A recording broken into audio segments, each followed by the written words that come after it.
Halo semua, kembali lagi di channel Bochnime. Sebelum kita mulai, klik tombol subscribe dan aktifkan notifikasinya supaya kalian tidak ketinggalan info dan teori terbaru mengenai One Piece. Sekarang lanjut ke pembahasan.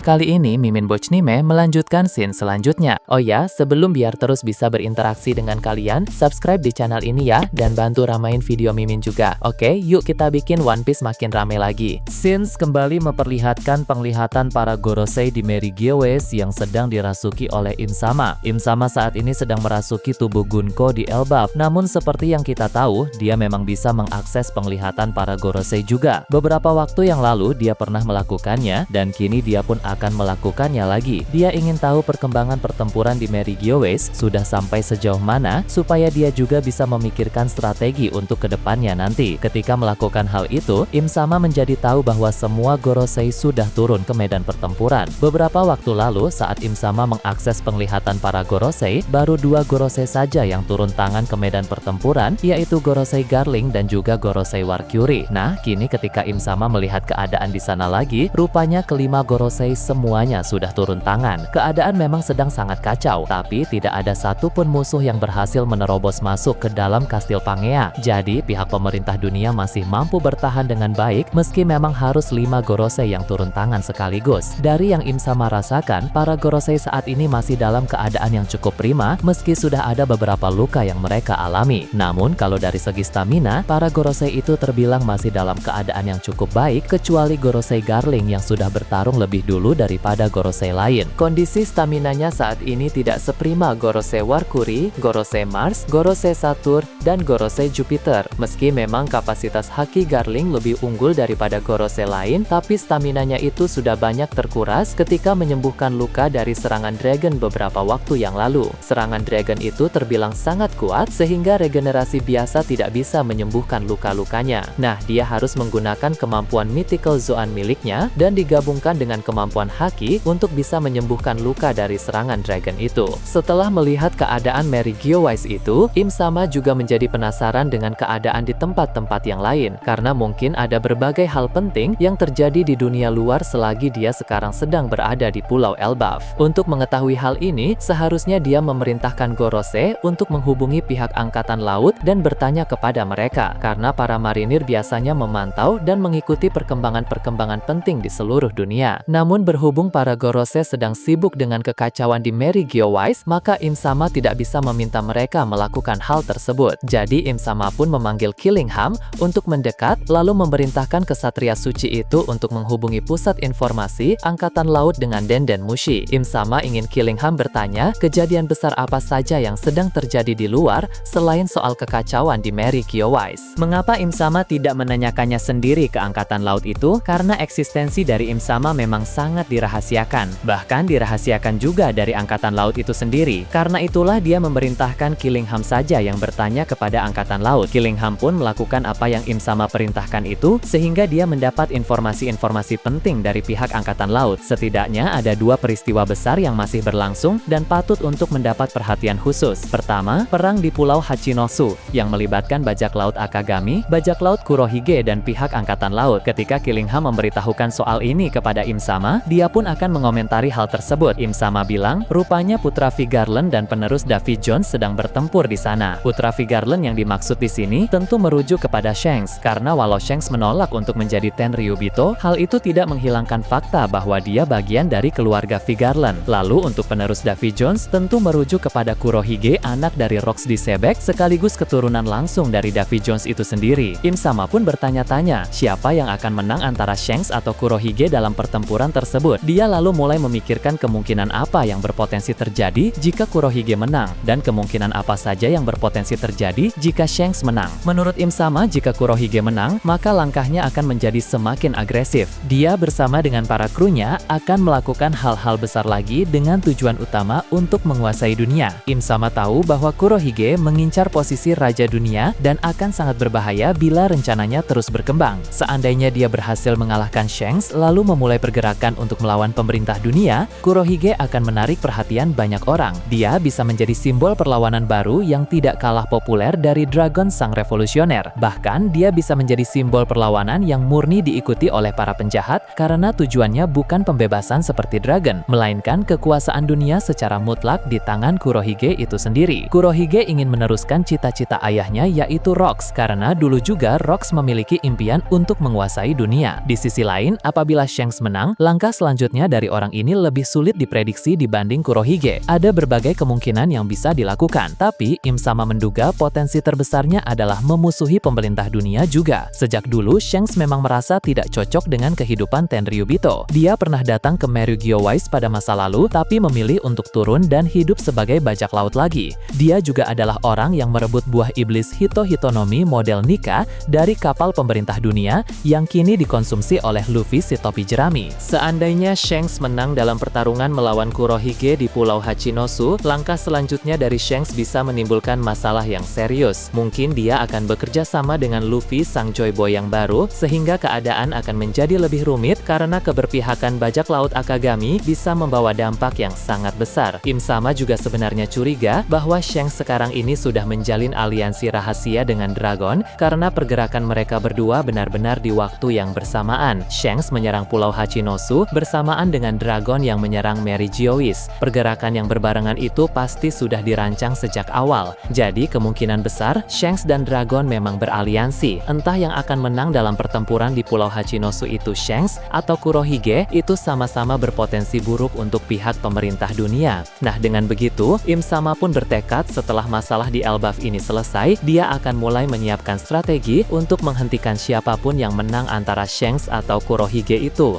Selain informasi-informasi tadi, Killingham juga melapor kepada Im Sama bahwa berdasarkan informasi yang dia peroleh tadi, peristiwa besar lain yang masih berlangsung adalah pertempuran antara Cross Guild melawan Angkatan Laut di Pulau Karibari. Hal ini juga penting, tapi Im Sama tidak terlalu menaruh perhatian khusus seperti konflik Shanks dan Kurohige di Pulau Hachinosu. Meski begitu, Im Sama tetap memahami bahwa Cross Guild adalah kelompok yang cukup berbahaya. Untuk sekarang, target utama mereka adalah Angkatan Laut di mana mereka memberi bounty untuk para marinir. Namun, ada kemungkinan langkah mereka ke depannya nanti akan semakin jauh lagi. Bisa saja Cross Guild akan memberi bounty untuk para personil pemerintah dunia. Bahkan Tenryubito pun akan diberi bounty. Sebelumnya, tidak ada yang kepikiran untuk memberi bounty kepada para angkatan laut. Cross Guild lah yang pertama kali memberi harga bounty untuk para angkatan laut itu. Jadi, tidak menutup kemungkinan pihak pemerintah dunia juga akan diberi bounty. Bagi Mihawk dan Crocodile memang memiliki pemikiran yang di luar nalar. Bagi sebagai wajah utama Cross Guild juga cukup berbahaya di mata publik. Gara-gara perang Marineford 2 tahun lalu yang disiarkan ke seluruh dunia, orang-orang menjadi tahu bahwa Bagi adalah mantan kru bajak laut Roger. Sama seperti Shanks, Im Sama berpendapat bahwa kelompok Cross Guild bisa menjadi faktor tak terduga dalam perang besar yang akan datang nanti. Killingham pun bilang, itulah tadi beberapa kekacauan besar yang masih berlangsung sampai sekarang di luar kekacauan Merugyou-wise. Beberapa waktu lalu memang ada suatu serangan di New Marineford, tapi dari informasi yang dia terima, hal tersebut sudah selesai teratasi. Setelah itu, para bajak laut mulai menyerang beberapa markas cabang angkatan laut di berbagai lokasi. Killingham belum tahu apakah ini akan berkembang menjadi lebih buruk atau tidak. Jika Im Sama mau, Killingham akan menghubungi pusat informasi angkatan laut lagi dan bertanya lebih detail soal serangan terhadap markas-markas cabang itu. Namun, Im Sama bilang itu sudah cukup, sehingga kini Killingham bisa kembali fokus dengan urusan di Elbaf. Berpindah ke dunia bawah, latihan Luffy dalam mengeluarkan Haoshoku Haki yang sangat kuat dalam situasi netral masih berlanjut. Sebelumnya, ketika Luffy sparring melawan Loki, lalu Gaban tiba-tiba membantu Loki, sehingga Luffy berada dalam bahaya, dia bisa memakai Haoshoku Haki yang sangat kuat. Tapi dalam situasi yang biasa saja, Haki dengan skala seperti itu tidak bisa Luffy pakai lagi. Maka Gaban ingin melatih Luffy untuk menguasai Haki miliknya dengan semakin baik, agar Haoshoku Haki sekuat itu bisa dia pakai kapanpun dan dimanapun, tanpa menunggu dorongan dari situasi genting yang berbahaya. Luffy pun mencoba mengeluarkan Haoshoku Haki yang besar, lalu mengaplikasikan itu ke dalam serangan yang diarahkan ke pohon-pohon besar di hutan dunia bawah Elbaf. Dia melakukannya berkali-kali, sehingga Chopper, Hajrudin, dan Garp kagum melihat serangan Luffy itu. Namun bagi Gaban, serangan-serangan tersebut masih belum cukup. Haoshoku Haki yang Luffy pakai tidak sehebat sebelumnya saat dalam keadaan terdesak. Luffy pun mulai cukup frustrasi, tapi tapi Gaban memintanya untuk tenang dan terus mencoba dengan lebih serius lagi. Beralih ke tempat lain yang jauh dari sana, Wano Kuni akan kembali diperlihatkan. Para aliansi Kaido dari luar Wano bersama dengan sisa bajak laut Kaido di dalam Wano Kuni seperti Jack, Black Maria, dan Sasaki bersatu untuk menyerang negeri para samurai itu. Momonosuke bersama sarung pedang merah, Yamato, Ulti, dan Page One menghadapi mereka semua. Pertempuran berjalan dengan semakin seru dan satu persatu pihak Wano Kuni yang ada di sana akan mulai disorot secara penuh sekaligus diperkenalkan wilayah kekuasaannya masing-masing. Pertama ada Momonosuke sebagai shogun, Kinemon sebagai tetua, dan Nekomamushi sebagai bos dunia bawah yang memerintah di ibu kota bunga. Kedua ada Denjiro sebagai daimyo di area Kibi. Ketiga ada Inuarashi sebagai daimyo di area Kuri. Keempat ada Raizo sebagai daimyo di Udon. Kelima ada Kawamatsu sebagai daimyo di Hakumai. Dan keenam ada Kikunojo sebagai daimyo di area Ringo. Jadi mereka masing-masing punya posisi dan wilayah kekuasaannya masing-masing. Informasi ini juga ada di SBS volume 113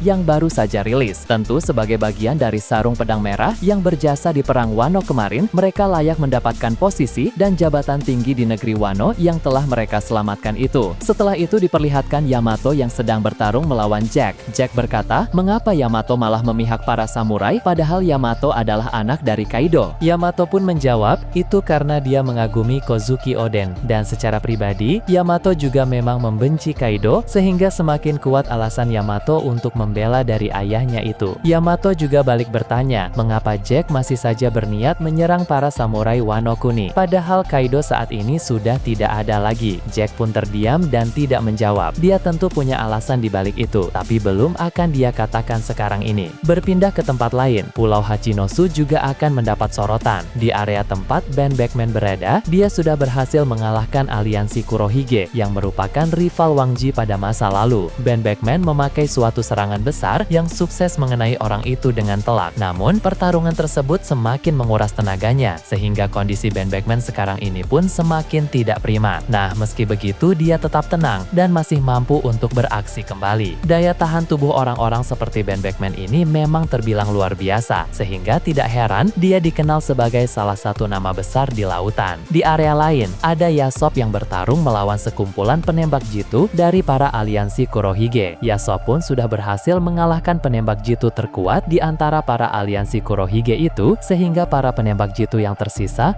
memutuskan untuk langsung mundur. Yasop memuji penembak jitu kuat yang dia kalahkan itu karena orang tersebut memiliki kemampuan yang tidak bisa diremehkan. Namun, menurut Yasop memang masih terlalu dini bagi orang itu untuk menantangnya. Nah, apalagi orang itu juga tidak sehebat Van Augur. Jadi, satu-satunya penembak jitu yang levelnya lumayan mendekati Yasop tampaknya hanya Van Augur saja. Ibaratnya jika kemampuan Yasop berada di level 100, maka kemampuan Van Augur itu ada di level 90. Di area yang berbeda ada Bogart dan Lucky Ruh dalam pertarungan melawan Katarina Devon, Seraphim Kuma, dan pemimpin unit rahasia pengguna buah iblis dari bajak laut Kurohige. Dalam pertarungan ini, Bogart memiliki rencana untuk melancarkan suatu tebasan kuat, tapi membutuhkan waktu untuk melakukan sebuah persiapan. Jadi, selagi dia persiapan, Lucky Ruh harus melawan mereka bertiga. Jangan sampai orang-orang itu mengganggu persiapan serangan Bogart. Ditambah lagi, Lucky Ruh harus membuat mereka bertiga posisinya tidak terlalu berjauhan agar nanti dampak serangan Bogart bisa mengenai mereka secara maksimal. Lucky Ruh pun mulai melakukannya. Dia bergerak dengan kecepatan tinggi, memakai Busho Shoku Haki dan Kenbun Shoku Haki dengan sangat optimal,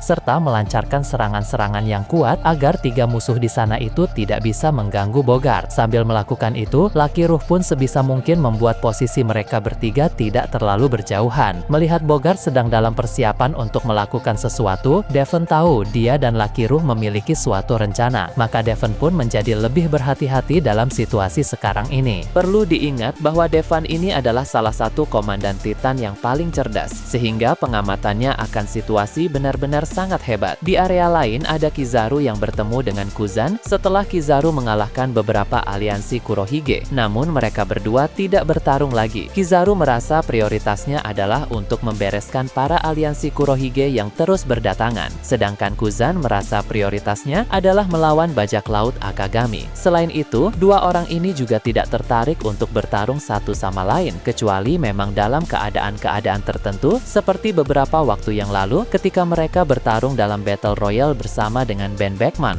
Nah, bagaimana menurut kalian terkait hype ini. Nah, itu tadi berbagai hal menarik pada pembahasan channel Bochnime kali ini. Menurut kalian bagaimana? Silahkan tulis di kolom komentar di bawah. Oke, segitu saja untuk pembahasan kali ini. Jangan lupa like, share, dan subscribe untuk video menarik selanjutnya. Peaceful World!